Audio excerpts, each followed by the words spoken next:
Super 8-এ অদ্ভুত শিডিউলে ফাঁদে বাংলাদেশ। টানা দুদিনে খেলতে হবে অস্ট্রেলিয়া ভারতের মতো দলের বিপক্ষে ম্যাচ। টানা 2 দিনে ম্যাচ হওয়ায় গেম প্ল্যান আর ইনজুরি প্রবণতা বাড়তে পারে বাংলাদেশ দলে। দক্ষিণ আফ্রিকার বিপক্ষে দারুণ এক ম্যাচে বাংলাদেশকে কঠিন বার্তা দিয়ে রাখল নেপাল।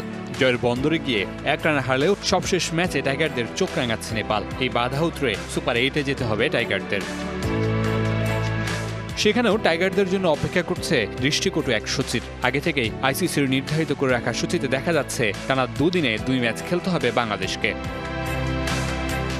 21 জুন ভোর 6:30টায় বাংলাদেশের প্রথম প্রতিপক্ষ অস্ট্রেলিয়া। এর পরদিন অর্থাৎ 22 জুন রাত 8:30টায় বাংলাদেশের প্রতিপক্ষ ভারত। টানা 2 দিনে 2 বড় প্রতিপক্ষের বিপক্ষে খেলতে হবে টাইগারদের জানিয়ে টাইগার সমর্থকরা মেতেছেন আইসিসির সমালোচনায়। ঢালাইয়ে দৃঢ়তা, নির্মাণে নিশ্চয়তা। প্রিমিয়ার সিমেন্ট, ঢালাইয়ের রাজা। ক্রিকেটে গেম প্ল্যান বলে একটা টার্ম আছে। ম্যাচের আগে যত বেশি সময় পাওয়া যায়, প্রতিপক্ষ নিয়ে তত বেশি পরিকল্পনা সাজানো যায়। সুপার 8-এ সেই সময়টাই দেয়া হয়নি বাংলাদেশকে। এছাড়াও একটা ম্যাচ পর ক্রিকেটারদের রিকভারির বিষয় থাকে। হালকা চোট সারাতে মাঝে থাকা একদিনের বিরতি যথেষ্ট হয়ে যায় অনেক সময়। সেই সময়টাও পাবে না টাইগাররা। শুধু বাংলাদেশ বলে নয়, টাইগারদের জায়গায় অন্য কোনো দল হলে তাদেরও পড়তে হতো এই বিভ্রান্তিতে। 17 জুন নেপালকে হারিয়ে সুপার 8 নিশ্চিত করাটাই দলের এখন প্রথম লক্ষ্য।